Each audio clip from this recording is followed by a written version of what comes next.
hubungannya dengan amal, yaitu yang saya maksud bahwa ideal sekali apabila orang yang telah merasa atau yang telah mengaku beriman, kecuali hatinya, dalam arti percaya, iman, beragama, juga perbuatannya, artinya amal. Amalnya pun atau perbuatannya juga agama. Nah, artinya konsekuensinya iman, dia beramal, berbuat sesuai dengan ajaran agama. Jadi ideal sekali apabila antara hati, pengakuan atau ikrar dengan lesan, dengan mulut, dan perbuatan ini apabila sesuai, sangat ideal sekali. Cuma sekarang timbul pertanyaan, bagaimana kalau hatinya iman, tetapi dia belum melakukan? Artinya perbuatannya belum mencerminkan dia sebagai orang yang beriman. Nah, inilah yang memang justru masalah inilah yang telah mendapat perhatian dari ulama-ulama, sehingga timbullah beberapa pendapat. Pertama, yang namanya iman itu apa? Satu berpendapat, yang bernama iman itu mujarradul aqli, suatu kepercayaan di dalam hati. Ya hanya itu. Jadi orang itu apabila hatinya sudah percaya, kalau menurut Islam, percaya bahwa hanya ada satu Tuhan, yaitu Allah. Percaya bahwa Muhammad itu seorang nabi dan seorang rasul, seorang utusan. Nah, ini yang kita kenal dengan nama syahadat dua. Syahadat penyaksian bahwa tidak ada Tuhan yang berhak disembah dengan benar kecuali hanya Allah. Dan syahadat atau kesaksian bahwa Muhammad adalah Rasulullah, ini syahadat. Jadi orang kalau sudah percaya, menerima dan tunduk terhadap kepercayaan ini dengan hati saja, itu sudah iman. Tetapi ada pendapat tidak cukup.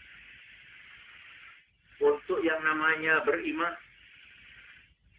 dia harus menyatakan pengakuannya itu dengan mulut, dengan lisan. Artinya dia harus bersyahadat, harus mengucapkan asyhadu an la ilaha illallah wa asyhadu anna Muhammadar Rasulullah. Aku bersaksi tidak ada Tuhan kecuali Allah. Aku bersaksi bahwa Muhammad adalah Rasul. Ini harus diucapkan, harus merupakan ikrar. Ini ada yang mengatakan baru orang itu disebut beriman. Ada lagi pendapat yang ketiga. Tidak cukup hanya dengan hati. Tidak cukup hanya dengan pengakuan dan ikrar, pernyataan dengan lisan, tapi harus dinyatakan dan dibuktikan dengan perbuatan. Jadi Menurut pendapat yang ketiga ini, yang namanya iman adalah merupakan satu rangkaian antara hati, mulut, dan perbuatan. Ini merupakan satu paket, merupakan satu rangkaian yang tidak terpisahkan. Oleh karena itu,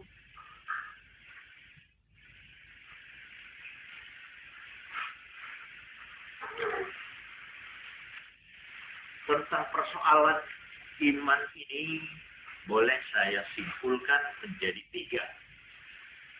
1,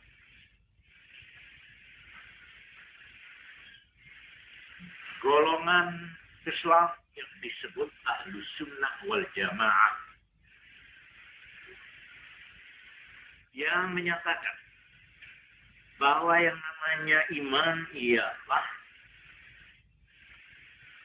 at-tasdiq wal qabul wal iz'an lima ulima bil-darurati annahu min dini Muhammad sallallahu alaihi wasallam bihaitsu ta'lamuhu al-'ammatu min ghairi iftiqarin ila nazarin wastidlal.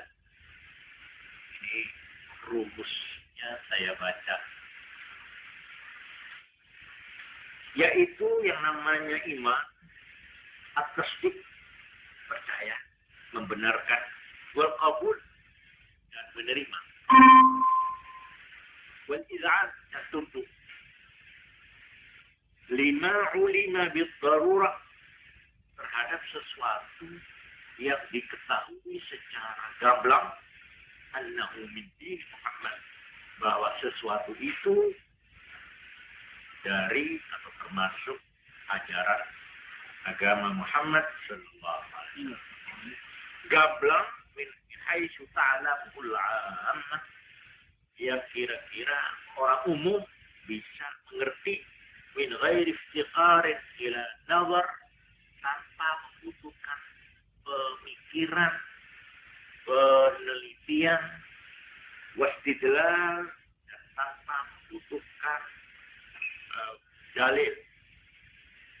Artinya bahwa itu termasuk sesuatu yang diketahui dengan mudah oleh semua orang. Contohnya, kal-wahdaniyah, seperti tentang keesaan Tuhan, bahwa Tuhan hanya satu. Ini sesuatu yang mudah dicernakan dan diketahui oleh semua orang, baik profesor maupun tukang rumput. Wa nubuwah, tentang adanya nabi, tentang kenabian.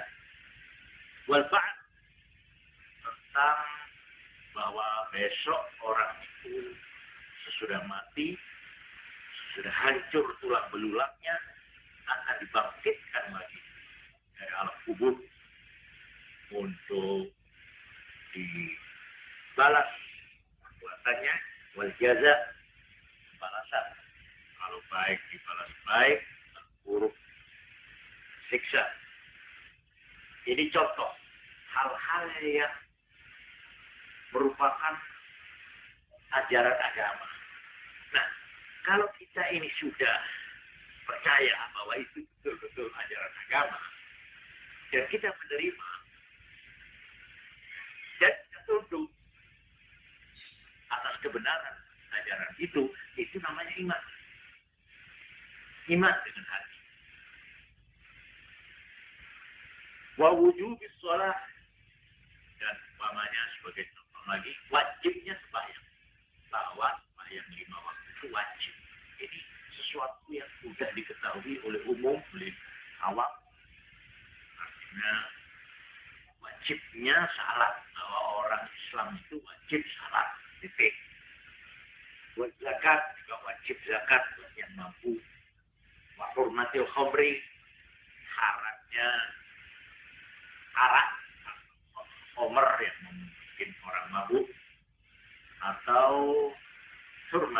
zina, haramnya zina. Ya secara singkat saja. Nah, mempercayai hal-hal yang begini inilah yang namanya iman. Jadi iman itu menurut ini bukan hanya percaya kepada Allah dan Rasul-Nya saja, tetapi juga percaya kepada sesuatu yang termasuk ajaran agama ya, yang gamblang. Jadi kalau saya percaya kepada Allah, percaya kepada Nabi Muhammad, tapi saya tidak percaya bahwa sembahyang 5 waktu itu wajib, saya belum iman. Saya percaya kepada Allah, saya percaya kepada Nabi Muhammad, tapi saya tidak percaya bahwa Quran itu firman Allah, belum iman. Jadi iman ialah percaya kepada Allah dan Rasul-Nya dan terhadap perintah-perintahnya. Perintah keduanya ini yang gamblang. Yang gamblang. Oh, yang gamblang. Loh iya, yang gamblang dia mudah diketahui di umum. Kalau yang membutuhkan penyelidikan, yang membutuhkan pemikiran, nah itu hanya khusus buat mereka yang ngerti aja itu. Umpamanya apa?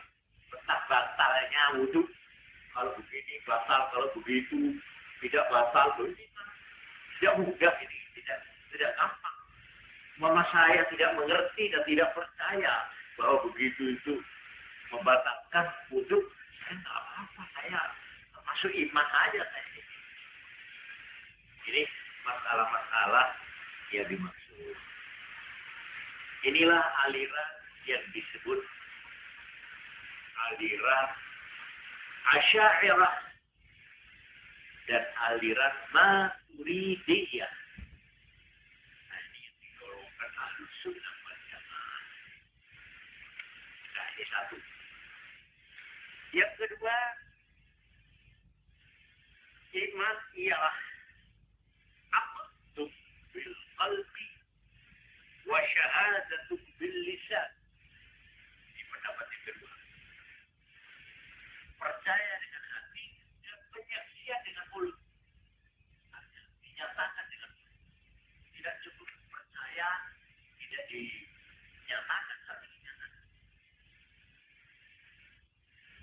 Jadi yang dimaksud syahadat ya ikrar, pengakuan dan pernyataan. Jadi gampangnya orang ini harus menyatakan apakah dengan bahasa Arab atau bahasa Indonesia itu bersoal, tapi bahwa dia asyhadu an la ilaha illallah wa asyhadu anna Muhammadar.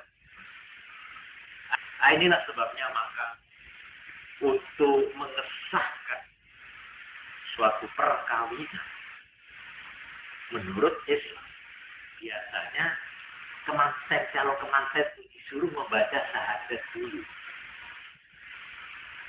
Ini banyak kita lihat di Indonesia. Jadi sebelum akad orang itu suruh baca syahadat. Supaya apa? Supaya keislamannya dan keimanannya itu dinyatakan dengan lisan, dengan mulut, bahkan ikrar. Ikrar atau pernyataan dengan lisan ini ada dua pendapat. Yang pertama mengatakan al-iqraru ruknun, merupakan rukun.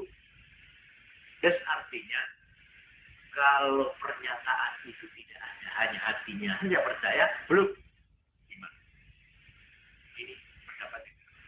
Tadi itu pendapat yang pertama dengan hati saja. Ya, nah, pendapat yang kedua tidak cukup. Kecuali dengan hati harus dinyatakan dengan lisan. Ini pendapat dari golongan yang tidak termasuk golongan yang pertama. Sedang golongan yang pertama mengatakan memang bahwa menyatakan pernyataan itu wajib. Tapi umpama orang itu tidak menyatakan, ya, Ini cuma dosa, tapi tidak sampai dia itu keluar dari iman. Umpamanya saya pemeluk Islam, saya penuh, cuma karena prestise umpamanya, ya, atau karena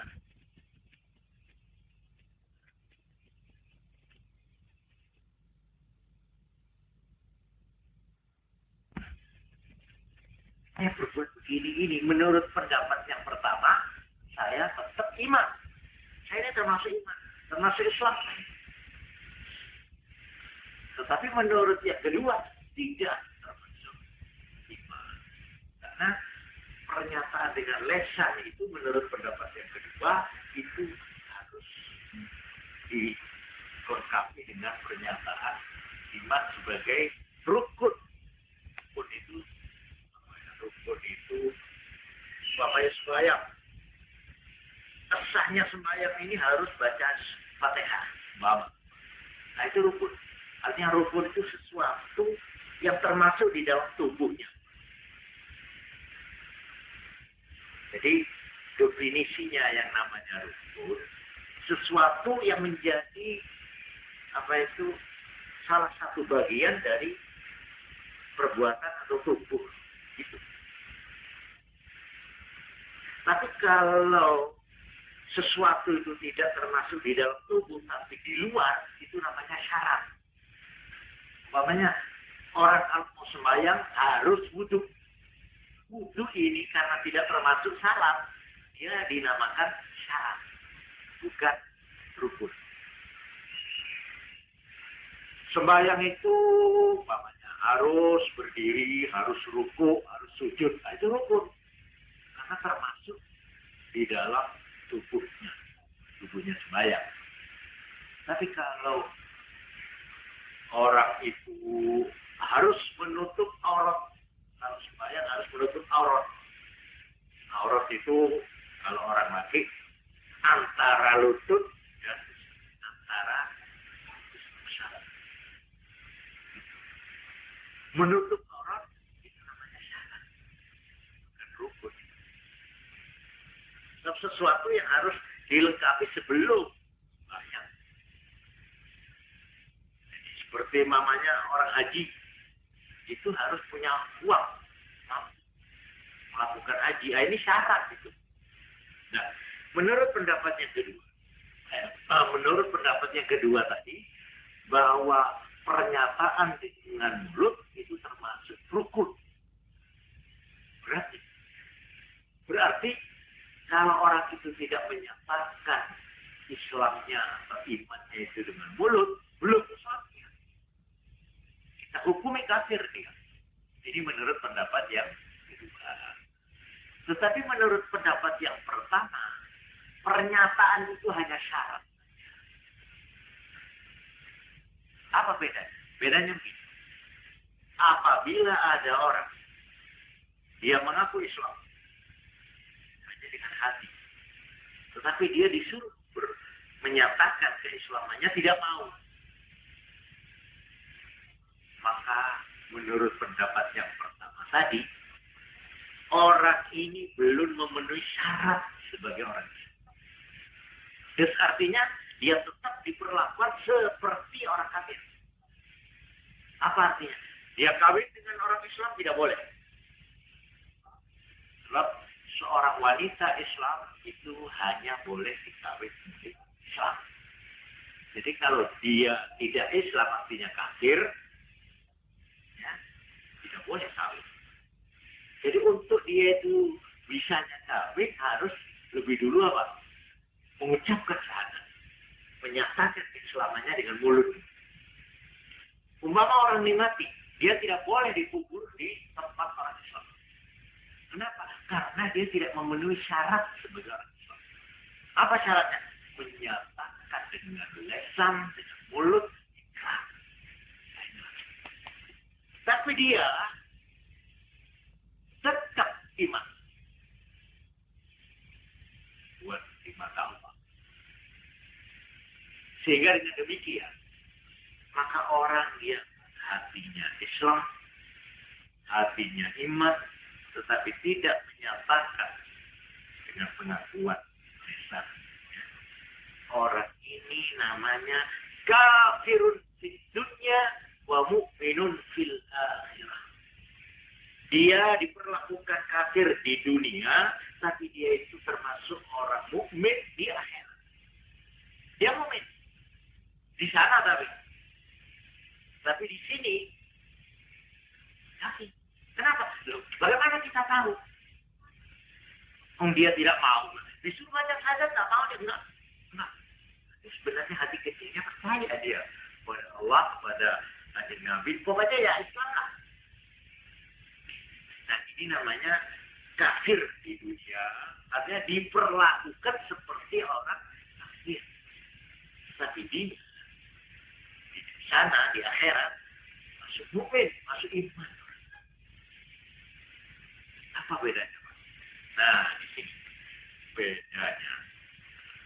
Menurut Al-Quran, orang yang kafir itu khalidina finnar.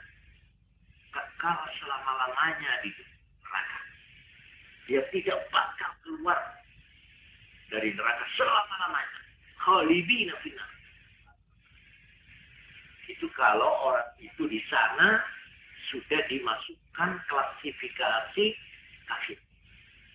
Maka orang ini oleh Tuhan khalidina finnar, tetap selama-lamanya di neraka. Tetapi kalau dia itu termasuk iman, sabda kanjeng Nabi Muhammad sallallahu alaihi wasallam, yakhruju minan nari man kana fi qalbihi misqalu dzarratin minal iman. Akan keluar akhirnya dari neraka orang yang di dalam hatinya ada secuil iman. Misqalu dzarrah, seberat zarrah itu sesuatu yang kecil sekali. Kalau kiai kuno maknani zarrah itu sebutir. Tapi kalau sekarang bahasa Arab modern, zarrah itu atom. Kumbulah dzurriyyah atom.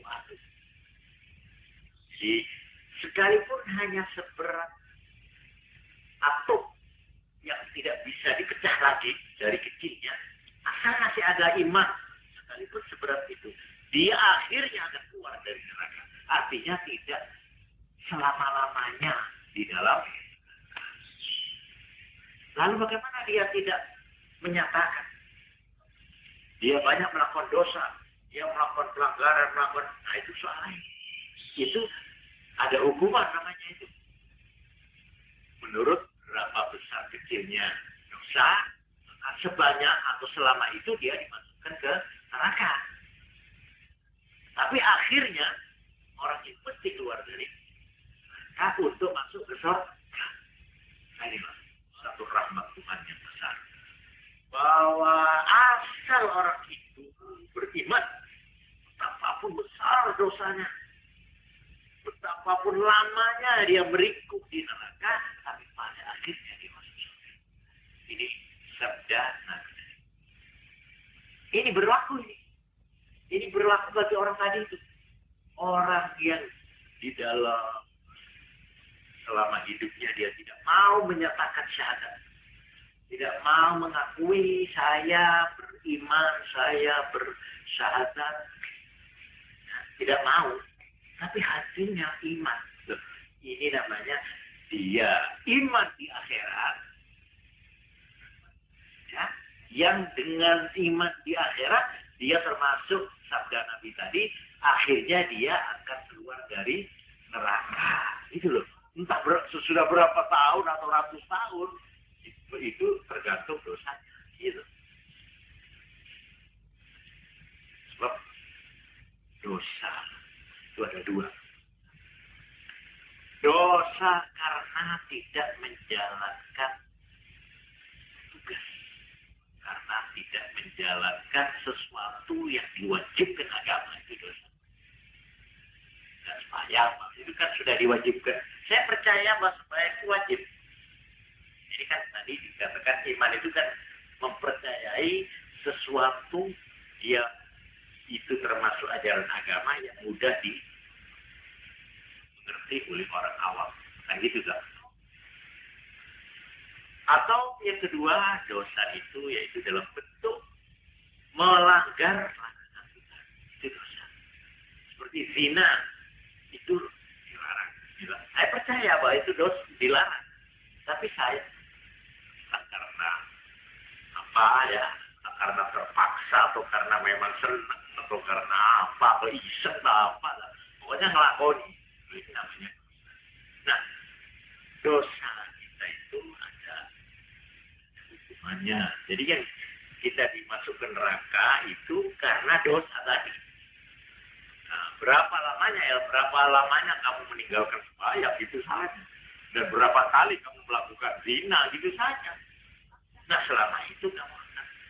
Tapi akhirnya sesudah selesai hukuman itu, kamu akan yakhruju. Dan akan keluar. Ini sabda Nabi tadi. Yakhruju minan nari man kana fi qalbihi mithqalu dzarratin minan iman. Akhirnya, kalau sudah di surga, di dalam Al-Quran dikatakan bahwa kesudahan orang ini hanya dua. Tidak ada alternatif lain. Atau selama-lamanya di neraka, atau selama-lamanya di surga. Hanya dua. Jadi, berarti orang ini sesudah menjalani hukuman di neraka, dia lalu masuk ke surga untuk selama-lamanya. Sedang orang syaratnya masalah iman atau tidak. Kalau dia tidak iman, selama-lamanya di neraka. Tidak bakal keluar. Inilah yang diratapi oleh setiap orang Islam.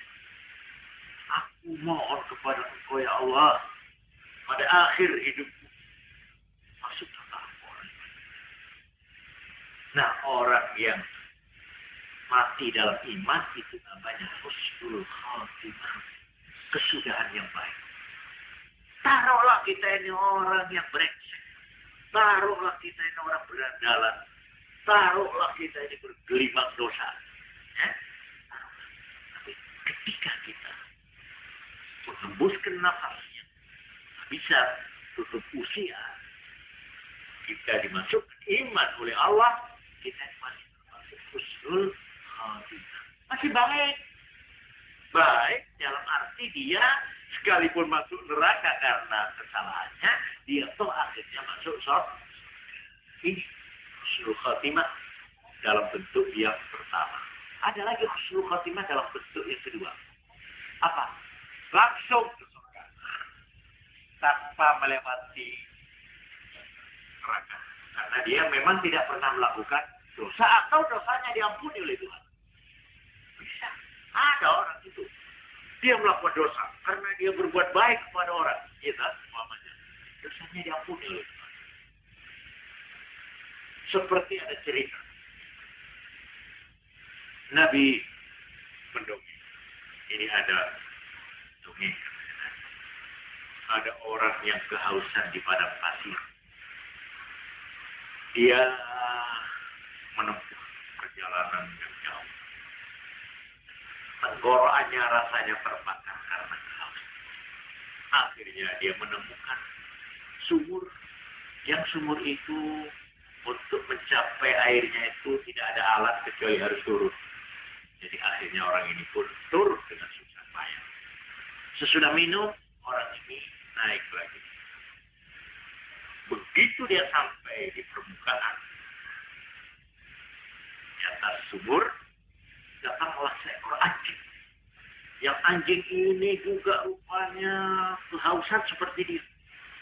Dia sambil memandang, meminta belas kasihannya si orang ini. Ya, lidahnya apa itu namanya? Apa itu? Ya, melem-melem gitu ya. Dari haus. Orang ini jatuh. Anjing ini. Saya kira sama dengan saya. Akhirnya dia tidak kuat. Saya harus menolong. Dia turun lagi dengan susah payah. Nah itu namanya khufun itu terompah pada pasir ada ya nulah sepatu lah. Dengan sepatunya dia gigit lalu dia naik lalu beri minum. Sesudah minum anjing itu melihat dengan penuh rasa terima kasih pada orang. Katanya Nabi sudah tahu orang ini masuk surga karena menolong anjing. Jadi mungkin ya, orang yang melakukan dosa karena dia berbuat baik atau ya bisa juga dia mendapat ampunan dari Allah, bisa. Jadi husnul khotimah itu ada dua. Husnul khotimah yang pertama dia mati iman, mati Islam. Cuma dia banyak melakukan dosa. Gitu. Yang kedua, husnul khotimah dalam arti dosanya diampuni oleh Tuhan, dia mati dalam apa itu? Dalam pangkuan pengampunan Tuhan. Nah, ini namanya husnul khotimah yang paling mahal ini, ya toh. Wah, ini yang diharap. Tapi ya kalau umpama ya, umpama kita disuruh milih, biarlah sudah yang pertama aja mas. Asal kita mati Islam, mati iman, perkara kita, ya sudah pantas saya memang selama ini suka menyakiti hati orang tua saya. Ibu saya pernah saya tempelek. Ibu saya tidak berani membalas saya karena dia sudah tua, mamanya. Dan saya masih gagah. Saya tidak puas kalau saya belum dihukum. Ada orang seperti itu. Saya merasa belum tenang hati saya kalau dosa saya belum dihukum. Sehingga orang yang menyadari mempunyai hati nurani yang baik, yang sehat, maka hukuman itu adalah merupakan rahmat. Merupakan pembebasan dari rasa dosa, rasa gelisah. Seperti orang melakukan kesalahan pada orang. Ya, pada ibu, bu, aku berdosa kepada, aku menipu kau. Aku pernah menyakiti. Balaslah sekarang anakku sebelum mati. Injaklah kepala, ludailah muka. Kalau diludai umpama, diludai. Wah, terima kasih Bu, terima kasih. Aku sekarang merasa lega, merasa bebas dari tanggungan dosa.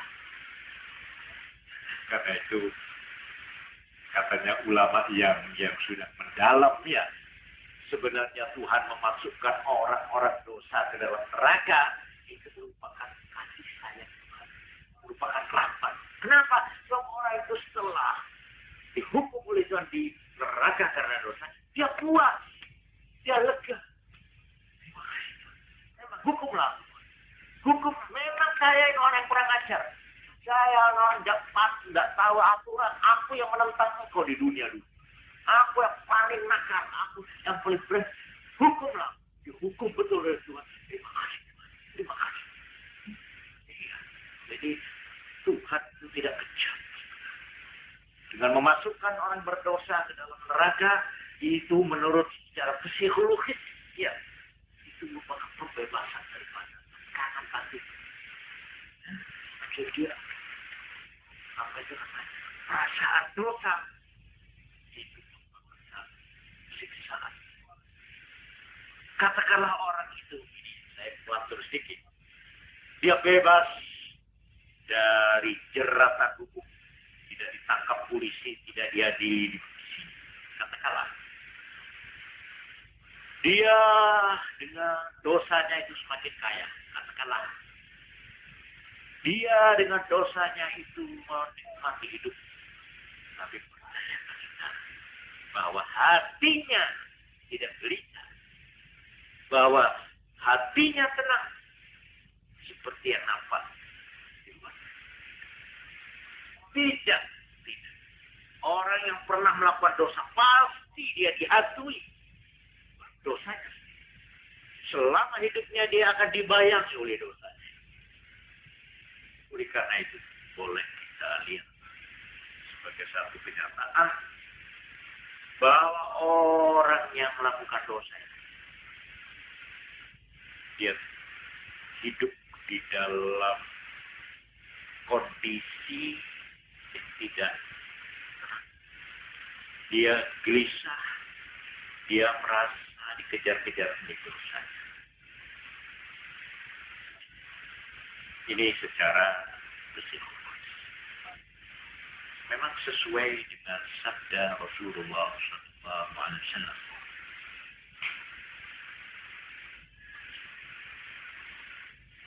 Ya, hadis itu panjang. Wal ismu ma haka fi sadrik. Yang namanya dosa yaitu sesuatu yang gelisah di dalam hati. Dan kamu tidak ingin orang lain tahu perbuatan. Ini definisi dari Nabi. Yang dinamakan dosa ialah sesuatu yang gelisah, sesuatu yang yang goyang di dalam hatimu dan kamu tidak ingin orang lain tahu. Nah, itu namanya dosa. Baiklah, ini saya melantur. Sekarang kita teruskan uraian saya tadi. Jadi orang yang menurut pendapat yang kedua, kecuali iman itu dengan hati, juga harus dengan lisan, harus dinyatakan dengan pernyataan mulut. Nah, pernyataan mulut ini ada yang mengatakan rukun iman, ada yang mengatakan syarat iman. Sekarang yang ketiga. Yang ketiga, at-tasdiqu wal iqraru wal amalu bil arkan. Ini pendapat yang ketiga. Yang namanya iman ialah at-tasdiq, percaya dalam hati, wal iqrar, dan pernyataan, pengakuan ikrar dengan mulut, wal amalu bil arkan, dan melaksanakan, mengerjakan dengan anggota badan, dengan fisiknya, mengerjakan perintah-perintah agama. Jadi menurut ini, kalau ada orang mengaku Islam, dengan hatinya dia Islam, iman, betul-betul. Kemudian dengan mulutnya dia juga mengaku Islam, bersyahadat. Tapi dia tidak kalah. Tidak kosong, umpamanya. Tidak kelakoni ini. Malah dia berbuat zina. Menurut pendapatnya ketiga, kafir dia. Kafir. Menurut pendapatnya ketiga. Karena iman itu harus tiga. Harus lengkap. Merupakan satu paket. Ya hatinya, ya mulutnya, ya perbuatannya. Ini yang sekarang kita sering mendengar. Satunya apa? Satunya kata dengan perbuatan. Gitu? Itu memang ideal, saya katakan. Ideal sekali. Itu yang namanya Islam paripurna. Itu gitu. Lengkap namanya. Ya, menurut pendapat yang ketiga, itu minimal. Menurut pendapat yang ketiga, pas enggak orang yang namanya Islam itu harus tiga sekaligus. Ya hatinya, ya mulutnya, ya perbuatannya. Kalau salah satu ini tidak, maka dia belum masuk golongan iman. Ini pendapat yang paling keras. Yang paling keras. Kalau ada orang Islam melakukan zina, kafir. Menurut pendapat yang ketiga ini dia. Keras sekali ini, hebat sekali ini. Nah, ini yang kita kenal golongan Khawarij. Golongan Khawarij itu tidak mengenal dosa. Dalam kamusnya golongan Khawarij atau Khariji, dosa itu tidak ada besar, tidak ada kecil. Pokoknya dosa ya sudah. Dosa gitu aja. Dan kalau dosa kafir. Ini Khawarij. Ini yang ekstrim-ekstrim itu Khawarij.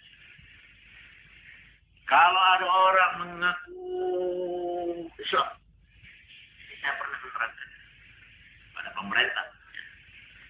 Kalau ada satu pemerintah mengaku Islam, menyatakan Islam, tapi dia tidak melaksanakan hukum Islam, kafir. Ini khawarij. Khawarij. Jadi ini dalam ukuran kecil perorangan individu maupun dalam arti kelompok. Nah, ini yang saya pernah terangkan. Perbedaannya paham Ahlus Sunnah wal Jamaah dan golongan Khawarij. Yang ketiga ini Khawarij. Itu kalau ada satu pemerintah yang tidak menjalankan syariat Islam menurut kamusnya golongan Khawarij, itu termasuk pemerintah kafir. Kafir. Masa dia apa? Dia diperangi. Orang yang rela membiarkan pemerintahnya begitu, kafir. Jadi sesuatu perbuatan yang kafir, kalau ada orang lain membiarkan dan mandasinya, dia menerima membiarkan kafir, kafir. Jadi ar-ridha bil kufri, kufur. Ridha terhadap kekafiran, kufur. Sama dengan ridha bil ma'siyati, maksiat. Orang yang rela berlakunya suatu dosa, dia ikut dosa. Jadi menurut ajaran Islam, itu mar'a minkum munkaran wal yughayyiru bi yadihi. Fa illam yastati fa bi lisanihi. Fa illam yastati fa bi qalbihi wa dzalika adhafu. Ini Nabi. Kalau kamu melihat satu pelanggaran terang-terangan di muka umum, maka harus kamu merubahnya, menghentikannya dengan tangan. Langsung tangan. Kalau kamu tidak mampu, maka dengan lidah, dengan lesan. Peringatan, nasihat, apa itu. Tapi kalau kamu dengan lesan tidak bisa, maka paling sedikit dengan hati. Harus protes. Tidak setuju. Kenapa ini harus gerundel? Ya, dan ini gerundel dengan hati, menolak dengan hati, ini termasuk iman yang paling lemah. Jadi kalau ada orang Islam terhadap pelanggaran-pelanggaran hukum, dia bersikap apatis, nggak boleh. Harus dia bersikap aktif. Mencoba berusaha merubahnya. Hentikan. Kalau tidak bisa dengan tangan, paling sedikit. Yang kedua dengan lesan. Biasa dengan apa? Resolusi, apa aja ya. Atau dengan surat, apa-apa. Kalau yang kedua ini pun terhalang, ya, maka paling sedikit dengan harus kita tidak bisa saya benarkan. Kenapa ini kok terjadi? Kenapa? Jadi seorang Islam itu menurut Nabi harus sedikitnya dengan hati. Terus artinya kalau dia dengan hatinya, biasa umum sudah membudaya namanya. Lalu kamu apatis, dosa. Kamu dosa. Karena kamu menganggap itu bukan apa-apa. Dosa, mono. Gadis diculik, diperkosa. Ya, bukan berita. Ya, bukan. Ya, zaman saya ingin ya apa. Tidak ada perasaan marah. Tidak ada perasaan berontak dalam hatimu terhadap ini, demoralisasi ini. Kamu itu bukan orang yang berjiwa agama. Itu merupakan dosa. Ikut dosa itu. Ayo. Jadi seorang Islam tidak boleh bersikap apatis. Nah ini masalah ini. Jadi golongan Khawarij ini sangat keras. Dia menganggap belum bernama iman kalau tiga ini belum dilengkapi, belum dipenuhi, yaitu dengan hati, dengan mulut, dan dengan perbuatan.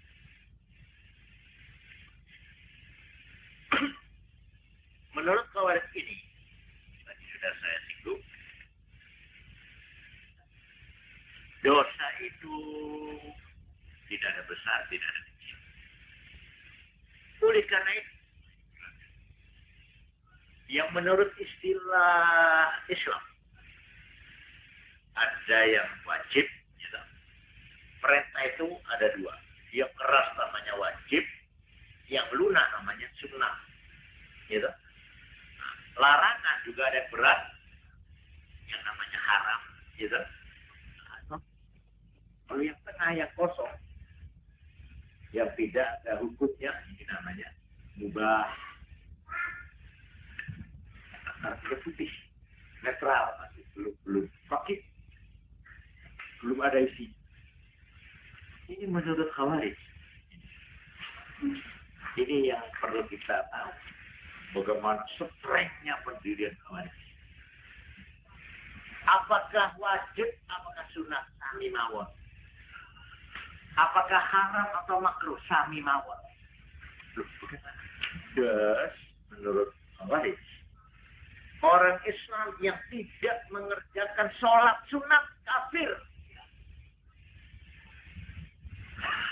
Berat kan?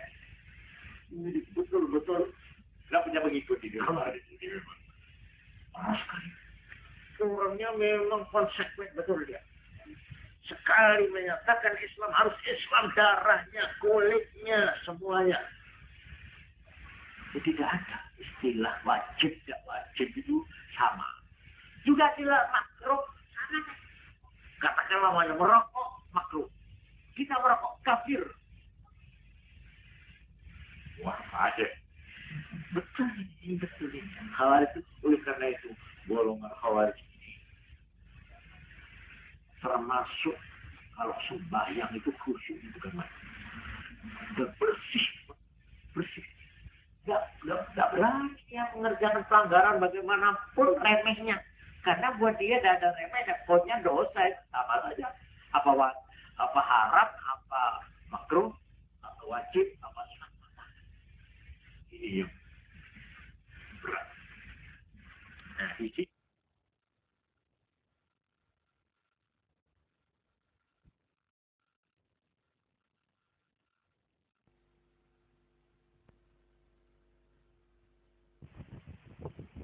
sini ada golongan yang disebut Mu'tazilah.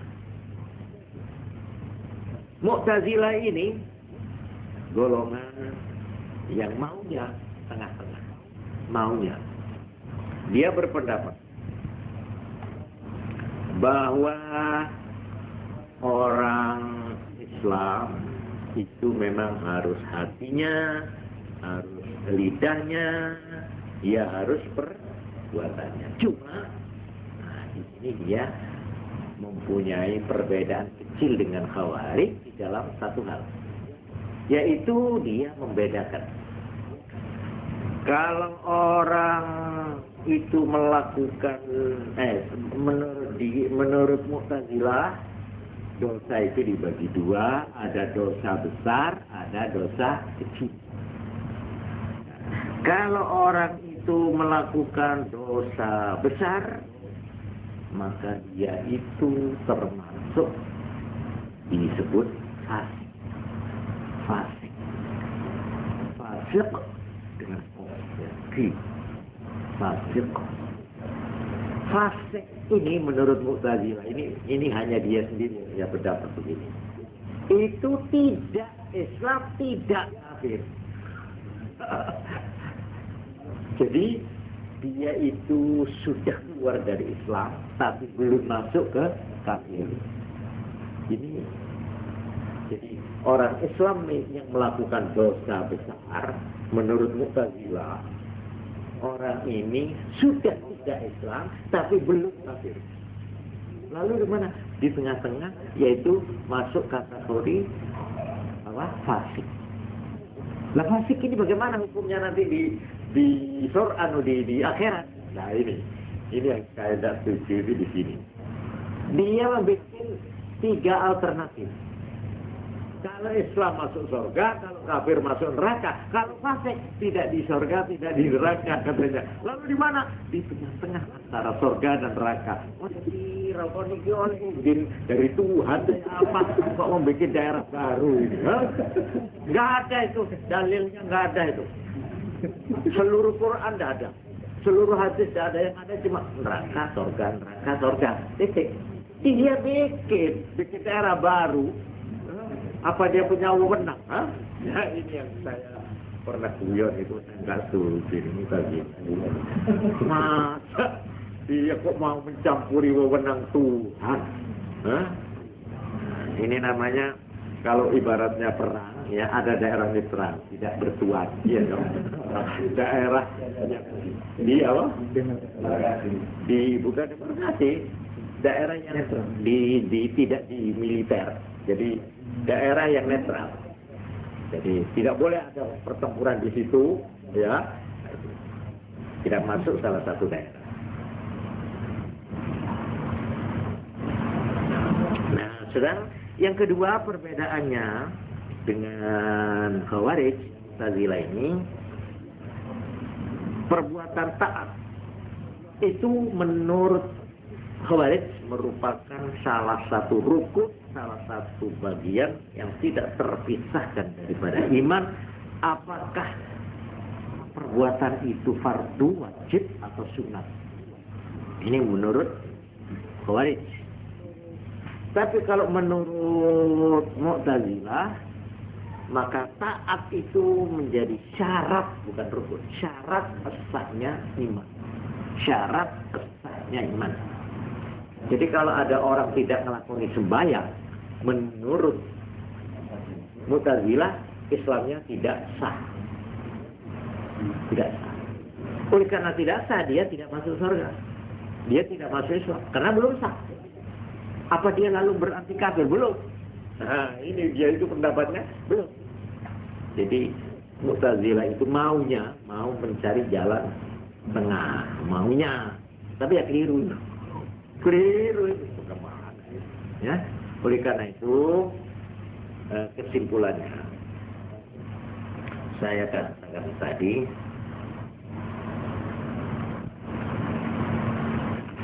mengatakan sangat ideal kalau ini orang Islam itu at-tasdiqu bil jinan wal iqraru bil lisan wal amalu bil arkan. Ini bersaja kata-kata ini ya. Baik-baik itu dihafalkan. At-tasdiqu bil jinan, percaya dengan hati. Wal iqraru bil lisan, dan pengakuan, pengucapan dengan lisan, mulut. Wal amalu bil arkan, dan mengamalkan, melaksanakan dengan seluruh anggota badan, organ, yang melakoni sembahyang, ya apa dan sebagainya. Nah, inilah yang ada sangkut pautnya dengan masalah keimanan atau keislaman. Nah, sekarang menurut Ahlussunnah wal Jamaah yang pertama tadi, ini yang menjadi ikutan hampir mayoritas umat Islam seluruh dunia, itu di dalam soal kepercayaan banyak mengikuti Asy'ariyah atau Maturidiyah. Asy'ariyah itu seorang ulama yang namanya Abul Hasan Al-Asy'ari. Maturidiyah itu seorang ulama bernama Abu Mansur Al-Maturidi. Nah, alirannya disebut Asy'ariyah dan Maturidiyah. Ini yang menjadi pegangan dari mayoritas umat Islam di dunia. Yang kesimpulannya begitu. Pokoknya satu, sudah dinamakan orang iman, sudah dinamakan orang Islam apabila hatinya sudah percaya. Titik. Percaya apa? Satu, percaya kepada Tuhan Allah ada satu Tuhan. Dua, percaya bahwa Nabi Muhammad adalah utusan dan rasul Tuhan. Dua, percaya kepada ajaran-ajaran Tuhan atau ajaran-ajaran Nabi yang bisa diketahui secara gampang dan gamblang. Titik.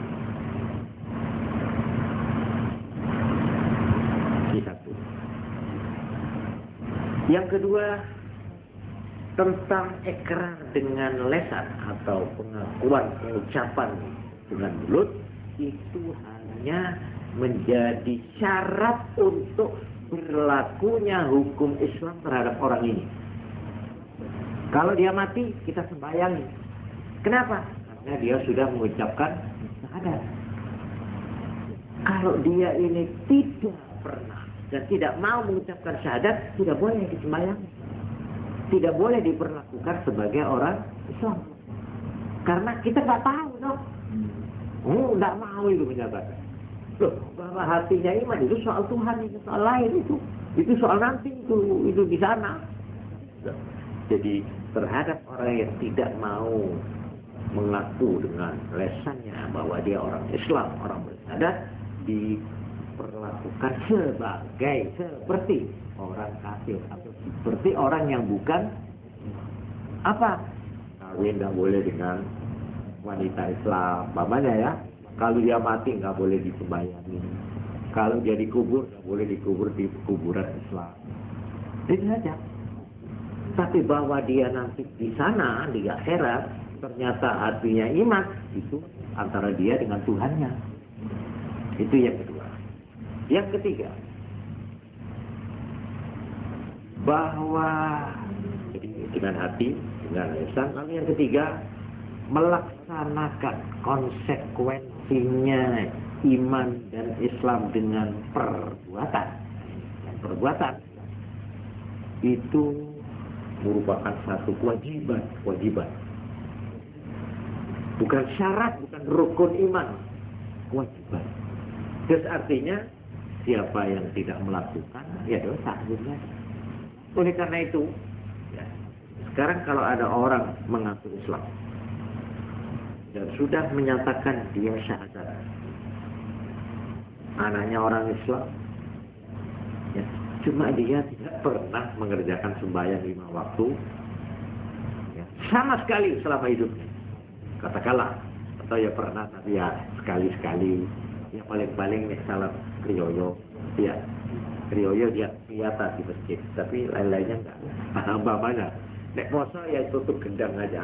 Ya, permulaannya dan penghabisannya aja ada itu yang begitu. Umpamanya ada orang begitu, itu kita hukumnya apa dia? Islam apa bukan? Islam. Islam. Penuh. Islam. Dan artinya kalau dia sudah hatinya percaya, mulutnya sudah ikrar, sudah mengaku, kalau dia mati, sekalipun dia tidak salah, sekalipun tidak melakukan puasa, kita wajib sembahyang dia. Wajib itu fardu kifayah. Jadi umpama tidak ada yang mau menyalati, ya, kalau terasa salat aja, mati harus disalati, kok enak men. Umpamanya ada orang yang emosi. Maka kalau andai kata tidak ada satupun yang menyembayangi, semua orang Islam di situ itu dosa. Itu namanya fardu kifayah. Tapi umpamanya jangan segelem, ya siapa yang ngalahin, siapa Dewi Jet. Ya tidak ada dosa, sudah yang lain sudah diwakili ini. Ya jadi kalau sudah kewajiban itu bisa diwakili, itu namanya fardu kifayah. Tapi kalau kewajiban yang tidak boleh diwakili namanya fardu ain. Fardu ain itu tiap-tiap kepala, per kepala. Seperti sembahyang 5 waktu kan tidak boleh diwakili. Wakil orang mana istrinya minta diwakili oleh suami, wis wakil sampean mahar wis. Aku tak nunut ae nang apa swarga apa katut apa? Swarga nunut. Neraka katut. Enggak ada itu. Itu enggak ada itu main-main aja itu. Suami sendiri, istri sendiri terpisah di dosa negara. Suami tidak menanggung dosa. Istri juga tidak menanggung dosa suami. Karena itu istri seorang nabi yang kafir tetap kafir. Seperti istrinya Nabi Nuh alaihissalam. Itu Nabi Nuh, Nabi, dan Nabi Lut, Nabi, istrinya kafir, tetap kafir, terpisah, tidak ada pengaruhnya. Ini soal kafir dan iman itu ya. Sebaliknya ada istrinya iman, suaminya kafir, Ya, tidak ada katut-katut tadi itu tidak ada, nunut katut tidak ada. Yaitu seperti Fir'aun. Fir'aun itu kafir. Musuhnya Nabi Musa itu loh. Istrinya yang namanya Asia, Islam, mukmin, percaya kepada Nabi Musa. Nah, ini tetap lain. Jadi gak ada itu wakil-wakilan, tidak ada, ya.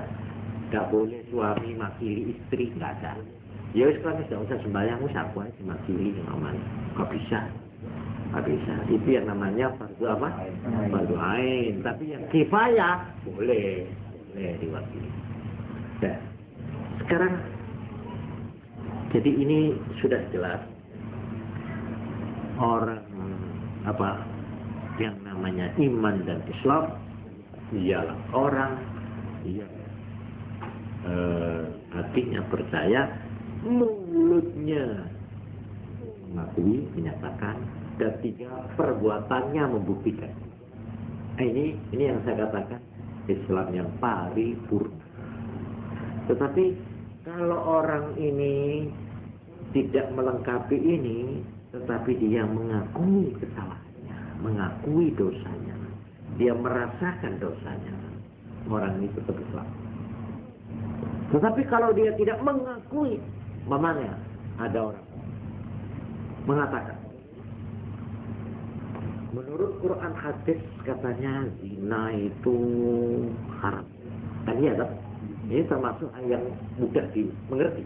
Lalu ada orang bilang, itu kalau tidak mau, kalau perkosaan. Tapi kalau suka sama suka, nggak apa-apa. Itu namanya, itu kan perkenalan itu sebenarnya. Ada ini. Jadi istilah zina itu menurut orang ini, yaitu perhubungan di luar nikah yang dilakukan dengan paksa. Dengan tidak, dengan tidak senangnya salah satu pihak. Itu baru namanya zina. Tapi kalau memang ini apalagi tunangan, toh ini nanti akan jadi istri, toh ini toh akan jadi suami, nggak apa-apa, ini perkenalan. Maka orang yang mengatakan nggak apa-apa itu kafir seketika. Kafir. Kenapa? Karena dia menentang, tidak mengakui sesuatu yang wajib, yang haram menurut agama, dia mengatakan halal. Jadi menghalalkan barang yang sudah haram jelas dari agama, atau mengharamkan barang yang halal, itu kafir. Sekalipun dia tidak mengerjakan. Paham? Ini perlu diingat. Jadi umpamanya saya mengatakan, zina itu kau bawa boleh asal foto-foto tunangan nih, asal suka sama suka. Saya sekalipun tidak mengerjakan zina, saya tidak berzina. Saya cuma mengatakan gitu saja. Itu suatu kepercayaan saya atau anggapan saya. Saya ini kafir. Sebaliknya kalau saya mengerjakan zina, ya, malah tidak cuma satu kali, berkali-kali zina. Tapi saya merasa dosa. Saya mengakui ini pelanggaran. Maka saya tidak kafir. Saya tetap Islam, cuma Islam yang paham ini. Inilah bedanya. Ini penting. Jangan main-main. Kalau sesuatu yang sudah gamblang dilarang. Nah, sekarang umpamanya masalah yang pernah ditanya pada saya tentang bank, riba, renter, itu bagaimana? Kalau riba menurut Quran, wa ahallallahu bai'a wa harrama riba. Kalau sudah disebut riba dalam arti definitif, terminologi sudah riba, ya haram. Titik. Perkara kon ngelakoni tidak ngelakoni itu soal lain. Paham ya? Tapi tentang bank ini perlu saya singgung sedikit yang pernah ditanya. Bank ini ternyata, bank yang kita lihat praktek-praktek bank ini ya, itu ternyata ulama-ulama ahli hukum Islam mempunyai 3 pendapat. Ini perlu diketahui. Seperti juga Gadem itu sama. Pendapat yang pertama mengatakan haram. Sebab itu namanya ada kelebihan, ada pengembalian. Sudah, titik. Yang dua boleh. Terus artinya tidak apa-apa. Kenapa? Ya sebab itu tidak dilakukan dalam arti akad. Ini alasannya. Tapi ada lagi yang alasannya itu milik umum. Ada lagi yang mengatakan itu produktif dan sebagainya lah ya. Pokoknya menurut pendapat yang kedua boleh. Nah, lalu ada yang pendapat ketiga, syubhat. Nah, ini kemarin saya pernah terangkan syubhat. Syubhat itu tidak terang haram, tidak terang halal. Itu namanya syubhat. Syubhat itu hukumnya bagaimana? Ya, hukumnya syubhat. Buat orang umpama mengerjakan ya tidak apa-apa. Ya, tidak terang haram, sekalipun tidak terang halal, tidak apa-apa. Tapi bagi orang yang mempunyai apa tadi, punya dasar dan motif moral agama, ya sikap moral namanya, tidak mau karena belum terang hukumnya. Nah ini sikap ini dinamakan sikap wara', wau ra'ain, wara', sikap menjauhi sesuatu yang tidak terang. Syubhat itu namanya wara'. Itu orang-orang yang memang mempunyai kesadaran agama yang tinggi. Wara', sikapnya menghindari sesuatu yang meragukan. Nah ini tentang hukumnya bab. Ya. Oleh karena itu umat Islam ya, yang mempunyai ikutan pegangan tentang riba ini, kalau memang tidak sangat terpaksa jangan berhubungan dengan bank. Atau kalau memang itu sebagai penambahan modal atau yang produktif, nah itu. Kalau konsumtif seperti menurut agama, pinjaman, meminjamkan, itulah fungsinya fungsi sosial. Di dalam agama orang memberi pinjaman itu artinya menolong. Motifnya itu menolong orang ini supaya keluar dari kesulitannya. Kalau kita guide orang itu, ya, maunya untuk makan dia pinjam, kita beri pinjam, tapi dia harus mengembalikan lebih. Loh, ini namanya pemerasan. Itu bukan pertolongan tapi pencekihan, ya. Mencekik. Nah, oleh karena itu sebenarnya secara prinsip, tiap-tiap pinjaman itu harus bersifat pertolongan. Tidak ada latar belakang untuk mencari keuntungan. Itu secara prinsip ya, secara prinsip. Sampai-sampai di dalam Quran dikatakan ara'aitan ladzi yukadzibu biddin. Apakah kamu ingin tahu orang yang mendustakan agama? Ini terus di belakang wa yamna'unal ma'un, dan dia menolak, tidak mau memberikan ma'un. Ma'un itu meminjamkan barang-barang keperluan sehari-hari. Nyilik timbal, nyilik lating, nyilik kopokan, nyilik pacul, nyilik siwur. Itu ma'un. Ma'un itu sesuatu keperluan remeh yang sehari-hari. Nah, orang yang tidak mau memberikan pertolongan itu tandanya orang itu mendustakan agama. Ukurannya sampai ke sana itu. Yang pertama, alladzi Aradalladzi yukadzibu biddin fadzalika alladzi yad'u al-yatim, nyempak, menghardik, mendorong orang anak yatim, satu tidak punya kemanusiaan. Wala yahubbu 'ala ta'amil miskin, dan dia tidak menganjurkan untuk memberi makan orang miskin. Orang yang begini ini namanya itu orang agama cuma bibirnya tok, itulah namanya ya. Terus apa lagi?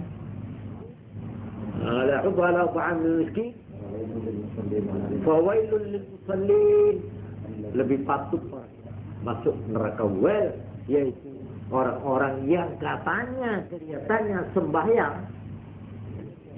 dia sembahyang, tapi dia lebih patut masuk neraka wal. Musallin yang sembahyangnya itu yuraun, hanya minta dipuji, dilem, pamer, ingin dinilai baik oleh orang, tidak karena Allah, tidak karena kesadaran agama, tapi cuma ingin didelok maratuane umpamane. Ya, ingin pamer. Sembahyang yang untuk pamer itu lebih patut dia masuk neraka. Musallin alladzina yuraun aw yamnaun. Fawailul musallin alladzina hum an salatihim sahun. Yang terhadap sembahyangnya dia lengah. Nah, ini ada dua arti. Lengah tuh. Ya sembahyang pakai robot. Ya, tang, assalamualaikum, tidak ada jiwanya, tidak ada penghayatannya, tidak ada apa-apanya. Ini namanya sholat robot. Nah, ini yang dimaksud sahun, lengah dari sembahyang. Ini yang satu. Tapi ada lagi yang saya kira ini yang lebih dekat. Yang kedua, sahun lebih baik masuk neraka orang yang sembahyangnya lengah, yaitu yang sampai mengeluarkan dari waktunya. Gak salah zuhur, cik main ya. Yang main satu kan geni. Sudah disik kalau nutup lagi karek sitik. Karek sitik kalau undang mati akhir apa asar. Nah, ini orang yang mengeluarkan salat dari waktunya, ini yang termasuk al-salatihim sahur alladzina hum yura'un, yang mereka kalau sembahyang yura'un hanya untuk pamer, ini dinilai baik oleh orang. Ini ada karena Allah, ada ikhlas lah. Terus yang akhir wayam naun dan tidak mau memberikan pertolongan, meminjamkan gitu loh, meminjamkan barang yang remeh-remeh. Kokoan, wajahnya pacul itu mau. Nah, ini jadi saya ulang lagi mengenai pelaksanaan agama. Memang kalau kita kembali kepada ukuran iman, ya termasuk iman, cuma imannya itu kurang sempurna itulah. Nah, di dalam arti inilah maka sabda-sabda Nabi yang kadang-kadang kita itu ngeri. La yazni zanin wa huwa mu'min. Atau kama qala, tidak akan berlakukan zina orang yang beriman. Ada yang mengatakan, jadi berarti kalau orang zina itu kafir. Oh enggak. Itu semua hadis yang menyatakan begitu itu imanan kamilan. Tidak beriman dalam arti yang sempurna orang yang masih melakukan zina. Jadi orang melakukan zina itu imannya belum sempurna, gitu saja. Bukan berarti orang zina itu lalu kafir, tidak. Kecuali kalau dia menganggap zina itu halal. Jelas ya? Sekalipun saya tidak mengerjakan. Saya sembahyang Allah Akbar, zuhur, asar, tapi saya tidak meyakini bahwa sembahyang 5 waktu ini wajib. Tidak wajib, saya ini kan cuma iseng. Loh, kenapa sembahyang 5 waktu? Ya iseng. Ini bang iseng. Loh, bukan poin. Apa Tuhan tidak perlu, tidak memerlukan. Tuhan itu tetap Tuhan. Disembah tak disembah sama. Jadi saya ini iseng, kafir. Sekalipun saya sembahyang, kafir. Kenapa? Karena saya menganggap ini bukan kewajiban. Sudah jelas ini ya. Ini perlu saya jadi oleh karena itu saya di dalam terang yang lalu ya saya pernah menyatakan sekarang ini yang penting kita itu mengajak masyarakat untuk beriman. Rebutlah iman masyarakat. Iman. Perkara yang lain itu nanti nomor 2. Jadi yang pentingnya rebutlah iman. Nah, sesudah iman maka kita lalu menganjuri supaya mereka itu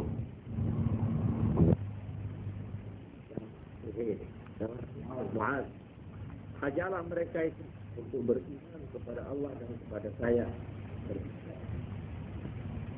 Kemudian sudah itu. Kemudian sudah itu. Apabila mantap imannya, maka tahulah mereka itu bahwa mewajibkan sembahyang di bawah.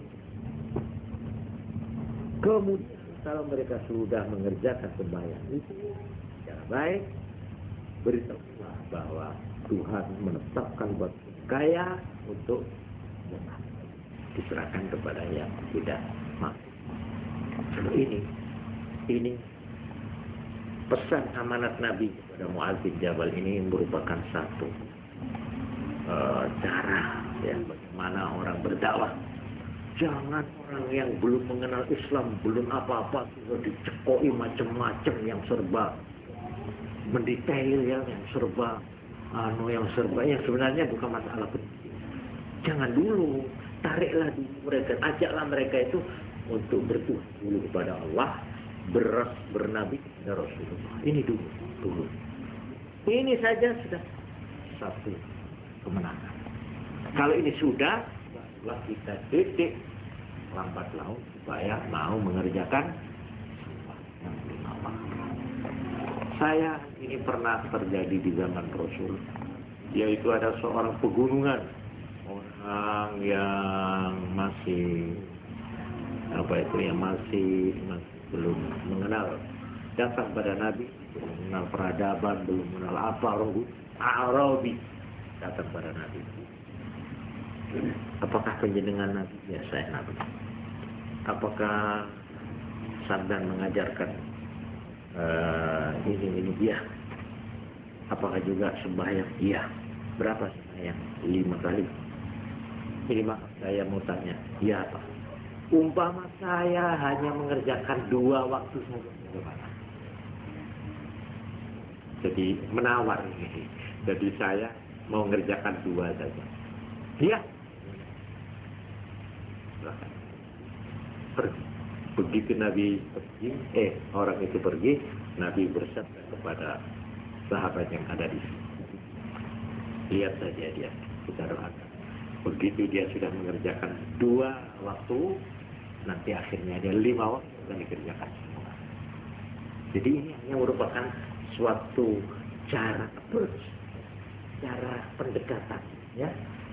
Jadi karena itu saya pernah didatangi Pak Haji, saya mau Islam. Terima kasih Islam. Tapi saya minta maaf ya, kenapa? Saya masih tetap makan. Oh iya. Dan saya masih tetap judi. Sebab buat saya judi dan minuman keras ini nggak bisa saya. Itu sudah mendarah mendaging. Tapi saya mau iman, mau sembahyang. Cuma ini saya mau kerjakan, boleh apa enggak? Saya katakan Islam tidak menghalangi. Jadi minuman keras dan judi itu tidak menghalangi sampean untuk menjadi orang Islam. Paham?